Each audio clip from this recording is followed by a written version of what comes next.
বাংলাদেশে তথাকথিত সংখ্যালঘু নির্যাতন ইস্যুতে থামছেই না ভারতের ক্ষমতাসীন দল বিজেপির বিভাজনের রাজনীতি। এখন তারা টার্গেট করছে শিল্প সাংস্কৃতিক অঙ্গনকে। সম্প্রতি তারা বাংলাদেশি শিল্পীদের বয়কটের ডাক দিয়েছেন।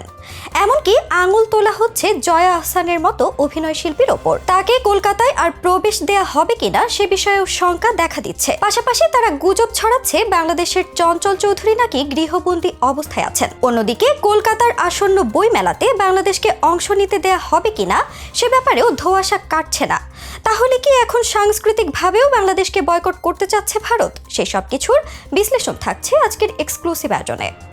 সাম্প্রতিক সময়গুলোতে বাংলাদেশের অনেক অভিনয় শিল্পী কলকাতায় গিয়ে কাজ করছেন। জয়া আহসান তো অনেক বছর আগেই সেখানের প্রথম সারির তারকা হয়েছেন। আমাদের চঞ্চল, অপূর্ব, মিথিলা, পরিমণিরা সেখানের বিভিন্ন কন্টেন্টে অংশগ্রহণ করেছেন। তবে এবার তাদেরকে বয়কট করার হুমকি দিয়েছেন বিজেপি নেতা ও রাজ্যসভার সংসদ সদস্য শৌমিক ভট্টাচার্য। সোমবার এক সংবাদ সম্মেলনে এই কথা জানান বিজেপির এই সিনিয়র নেতা। সমকাল পত্রিকার এক প্রতিবেদন থেকে জানা যায়, বাংলাদেশের সাম্প্রতিক অস্থিরতা নিয়ে কলকাতার অনেক স্বনামধন্য পরিচালককে প্রশ্ন করা হলেও মুখ খোলেন না, যারা এখনো বাংলাদেশের শিল্পীদের সিনেমায় কাস্ট করছেন। কিন্তু কলকাতায় অনেক বাঙালি অভিনেতা অভিনেত্রী রয়েছেন। বাইরে থেকে অভিনেতাদের আনার আগে তবে কি তাদের সচেতন হতে হবে? সাংবাদিকদের এমন প্রশ্নের জবাবে শৌমিক বলেন, কোনো শিল্পী সত্তা বা কোনো প্রতিভাকে আমরা কোনো ধর্ম বা উপাসনার মোড়কে রাঙিয়ে দিতে চাই না বা তাদের বিচ্ছিন্ন করতে চাই না, কিন্তু এই মুহূর্তে তাদেরকে বয়কট করতে হবে। এই মুহূর্তে ওপার বাংলার যারা মুসলিম ধর্মাবলম্বী অভিনেতা অভিনেত্রী আছেন তাদের বাংলার মাটিতে দাঁড়িয়ে প্রতিবাদ করুন। এই ঘৃণ্য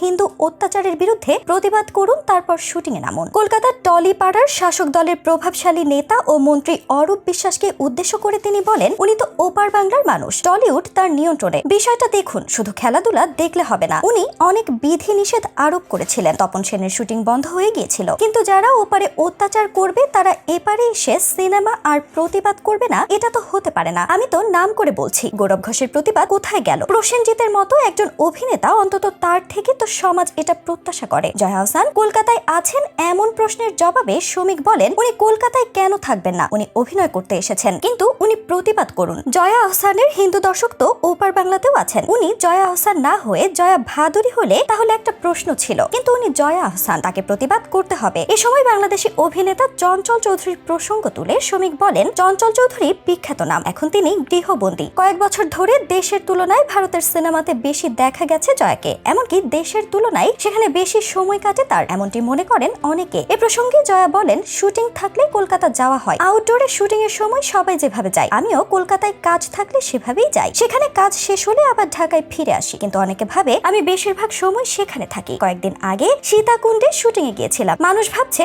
আমি মনে হয় ভারতে, কিন্তু আমি তখন দিব্যি শুটিং করে যাচ্ছি সীতাকুণ্ডে। এদিকে ভারতীয় একাধিক গণমাধ্যমে গুজব প্রকাশিত হয়েছে চঞ্চল চৌধুরী নাকি গৃহবন্দী। এসব সংবাদে কোনো সূত্র উল্লেখ করা হয়নি, এমনকি চঞ্চল বা তার ঘনিষ্ঠ কারো বক্তব্য দেওয়া হয়নি। ভারতীয় গণমাধ্যমে এমন খবর প্রকাশে আসার পর তা নিয়ে আলোচনা হয় সামাজিক যোগাযোগ মাধ্যমে। 11 ডিসেম্বর সন্ধ্যা থেকেই ভারতের বিভিন্ন গণমাধ্যমের মধ্যে হিন্দুস্তান টাইমস, সংবাদ প্রতিদিন, নিউজ 18 সহ আরো কয়েকটি সংবাদ মাধ্যমের অনলাইনের বাংলা সংস্করণে এমন সংবাদ প্রকাশ করা হয়। খোঁজ নিয়ে জানা গেছে খবরটি ভিত্তিহীন। খবরটি নজরে এসেছে চঞ্চল চৌধুরীর ভক্ত শুভাকাঙ্ক্ষী সবার। ভারতীয় গণমাধ্যমের দায়িত্বহীন সংবাদ প্রকাশের সমালোচনা করেন তাদের অনেকে। ভারতীয় গণমাধ্যম আনন্দবাজার পত্রিকাকে চঞ্চল চৌধুরী হোয়াটসঅ্যাপে জানিয়েছেন, আমি নিরাপদে আছি, এগুলো মিথ্যে খবর, উড়িয়ে দেন গৃহবন্দী থাকার কথা। অন্যদিকে আগামী 28 জানুয়ারি থেকে কলকাতায় শুরু হতে যাচ্ছে 12 দিন ব্যাপী বই মেলা, যেখানেও বাংলাদেশি লেখকদের বই বয়কট করার প্রবল সম্ভাবনা দেখা দিচ্ছে।